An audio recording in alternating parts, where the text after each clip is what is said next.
So many students at that school to know that they're trying to get in contact with others that they may not be able to reach and get contact with. You got to think that perhaps what they're being told in their classrooms or wherever they're sheltering in place, because that school is on lockdown, you got to think that they're probably telling students, hey, don't touch anything, don't move, don't get your phones out, don't text, because initially when this first came out, I did see a flurry of tweets from some students there. They're like, hey, we're under lockdown, and I'm not seeing anything of that nature right now. So I don't know what happens the moments after a school goes under lockdown as far as the students are concerned, whether they are told they cannot, use their phones or they should not use their phones, if they should just be very still and be very quiet. But I'm not seeing a whole lot of tweets from students from inside that school. Usually, and just kind of looking at my past experience, when you've been in the classroom and there's an emergency situation, you cut the lights off, you want to get students into a safe place in the room. And in this day and age, pretty much every student has their phone, so they're going to be able to reach out to their loved ones and let them know what's going on. But your first priority is to make sure that the room is safe and that those kids are safe as well. That's right. We just talked to Bishop Robert Wilson, who lives in that area. He said he's lived there for 5 years. He described it as a military community. He said it's a very rural area, and he said he was shocked because this is he described it as, he described the trees and the raccoons and all the wildlife that was there. Very picturesque. Very picturesque. Yeah. And so he said that this is something that they're not used to seeing. They never would think would happen in their community where his exact They are terrible. Marcella Robinson is on the phone with us right now, one of our reporters here at WSA 9. Marcella, where are you? What can you tell us about where you are right now, and what have you learned? Hey, good morning, guys. Yeah, we are still, I would say, about at least 45 minutes out right now. We are actually heading to the hospital. That is where we're heading. So we're heading to MedStar St. Mary's Hospital, where I know you guys mentioned that you've heard that some people have been taken, so we were able to confirm that. But again, we still don't know exactly how many people were taken there. We don't know their conditions. We don't know at this point if they were students or teachers or faculty. So we're working to get that information for you guys. But again, we're still about 45 minutes out. And trying to get some information. I know you guys have also been talking about unknown yet. No casualties. Unknown yet. Right now. So we've also been monitoring social media, and of course they're asking parents. Charles County, the next neighboring county. There. So that is the information that they're really trying to get out at this point. But again, we are heading to MedStar St. Mary's Hospital. And we're still about a good 45 minutes out or so, but we're trying to work and to correct some information for you guys. All right, Marcella, once you learn something, please let us know right away. I do want to let you know that our newsroom talked to a man who works at a nonprofit across the street from the high school. He told our producers that he's seen a number of ambulances headed to the school. He says there are a slew of cars trying to get to the school as well, a backup of vehicles trying to get to the school. We can imagine that those are parents. Again, those parents need to go to Leonardtown High School off of Route 5. Police are not allowing anyone within 300 feet of the school, obviously because their investigation continues at this point, ATF as well as the County Sheriff's Department. And we know at this point, at least that the FBI is not currently involved, but could provide some additional support should they need it. Right, and regardless of who's involved, we do know there's multiple agencies there on the scene. We do know that St. Mary's County Police are helping, as well as Maryland State Police. We know ATF agents are headed there from 2 different offices from Hyattsville. Again, just to give you an idea, if you were just joining us, this is happening about 50 miles southeast of D.C. in St. Mary's County. About 8:15, I think is when we got word, there was a shooting outside of Great Mills High School. We have been told that multiple people have been taken to the hospital. We still are not sure if those are students or if those are teachers or if it's faculty members. But we have been told they are being taken to St. Mary's, MedStar St. Mary's Hospital. No, that's why I pulled it out. I didn't see we just showed anybody you a map of that posting, location. I decided to post from my there, home. because what's important about that, and what Eric Flack just mentioned, that typically in rural areas, the concern would be that they might not be able to help with certain trauma patients. They wouldn't have the technology and the resources to handle. But that's not the case with this particular hospital. Right. This hospital is well equipped. And typically it usually kind of works on a trauma level, like a trauma 1, trauma 2. But this hospital certainly has the resources, the medical staff to handle these types of situations when and should they happen. Again, we've been talking about parents getting reunited with their children. And at least from the one person that we spoke to that works at a nonprofit across the street, he says, look, there's been a pretty significant backup of cars trying to get to the school. Parents, again, you need to go to Leonardtown High School to get reunited with your children there. We've been also talking about as well that there have been people that have been taken to the hospital with reports of injuries. Our Mike Valerio says that possibly 4 patients were taken to MedStar St. Mary's with injuries associated with the shooting.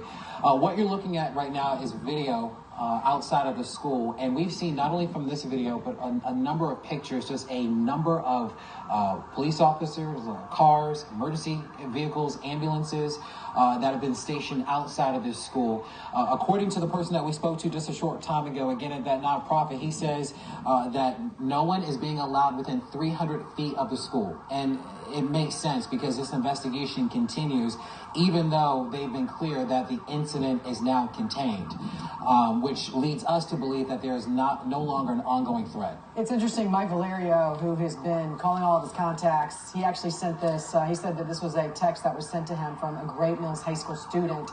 Quote, none of our friends are responding. They wrote it, you know, it's so crazy. We have friends, we just left the school, seeing our friends run out of the school. It's scary.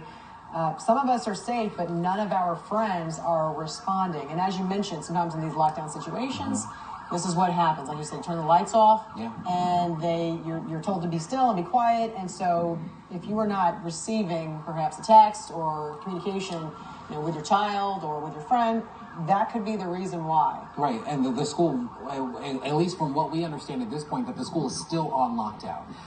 We have not seen or at least heard that any students have been transported from the high school, making their way over to Leonardtown, which is where parents and students will be reunited. So we know that that process, at least at this point, has not happened. It will happen, and that's what investigators are asking parents to do, is to go over to that high school so that they can continue their investigation at Great Mills and then get those students that were not involved in the situation, that were not hurt, get them reunited with their parents safely. And even people around that school, I'm reading right now, are now putting themselves under lockdown. One of our producers talked to somebody who works at the Stop and Shop, which is a convenience store right across the street from that high school. And the owner said that he saw the ambulances and the police there at the high school, and he said he's not leaving his store. They did not send any pictures to us, but we are seeing plenty of pictures online right now of the situation. Here's one of them that we got from social media. This is video, obviously, outside the school. And from the pictures that we can see from Twitter and from Facebook, there are dozens of police cruisers. I mean, you can just hear the sirens going off here. There are dozens of police cruisers and cars and emergency vehicles stationed outside the school right now. I'm sorry, Eric joins us right now with more information. Well, we're just we're getting some reports about potential injuries, and I think as a news organization. Okay, so it looks like there are reports about. I'm just trying to make sure we're all on the same page about what we're reporting based on some of the things that we are hearing out there.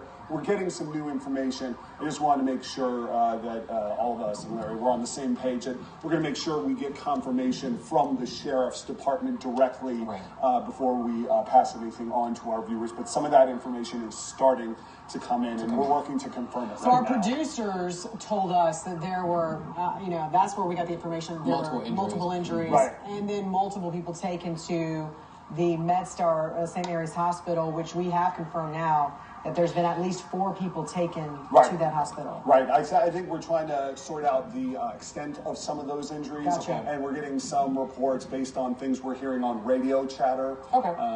Let's go back out to Mike Valerio. I know he is on his way there. He should be a little bit closer right now. Mike, you've been on the phone working your sources. What have you learned? Well, the biggest item of news that we've learned within the past 15 minutes, I've been texting a student at Great Mills High School, and the student told me that none of this person's friends are responding to text messages. The text that I got, and I'll quote it, it's on my Twitter feed if you want to look at it or pull it up in the control room. The text says, quote, "I'm fine. It's so crazy. We are friends. We just left the school, seeing our friends run out of school.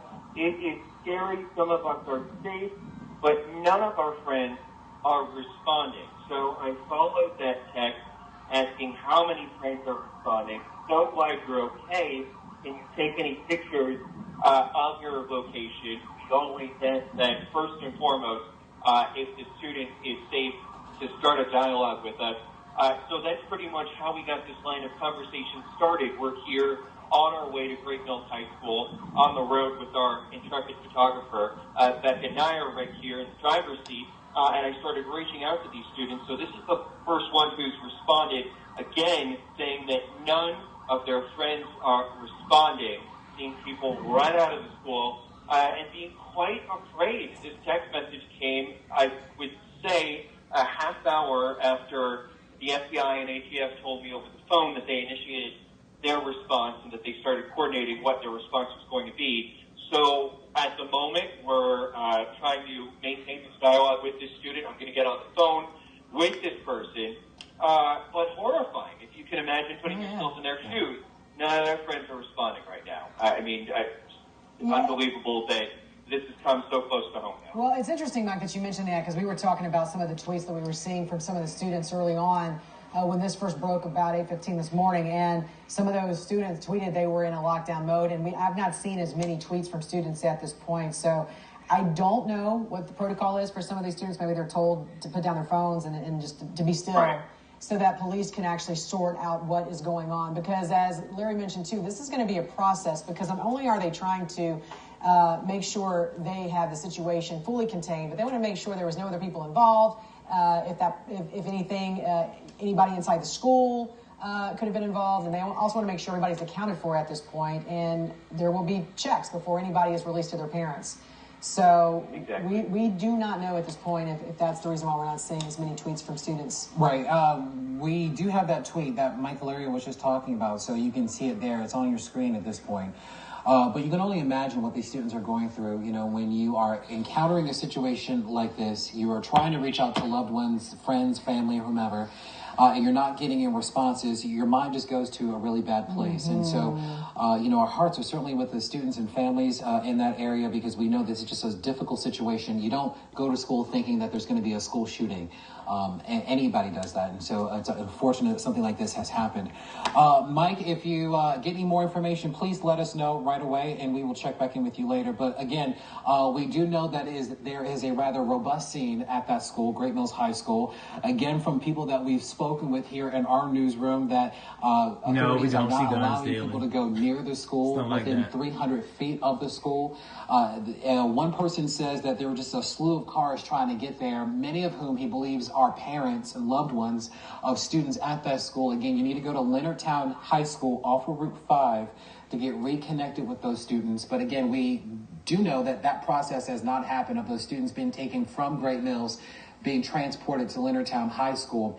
It's going to be a process for investigators. They have to, account for students. They have to make sure that the people that are there are safe, and that there is no longer a threat, an ongoing threat, a possible threat that might be at that school right now. Yeah, I'm seeing now so many tweets about, and we're not going to report any of this because again, no confirmation, but I'm starting to see tweets now from some people who are actually naming some of the victims, and they're saying this is my mom, this is and I'm looking at some of this. So we're not going to report any of that stuff. But the only thing we are going to let you know is that we do know at least four people. Again, don't know if they're students or teachers or faculty. Were taken to MedStar St. Mary's Hospital. Let's describe a little bit of the area, Larry, because we talked to someone earlier who called in, Bishop Robert Wilson. Yeah, he said it was a rural town. He says a military community, right? Mm-hmm. And what's interesting is a lot of the kids who go to this school, their parents work at the Naval Air Station. Mm-hmm. So in this rural community, he said it was shocking because this is not the kind of place, this is exactly what he said, not the kind of place where you would expect a shooting like this. Right. Everyone's happy, everybody knows everybody kind of thing. And so and you can even see from this map, this is from our Google Maps here, you can see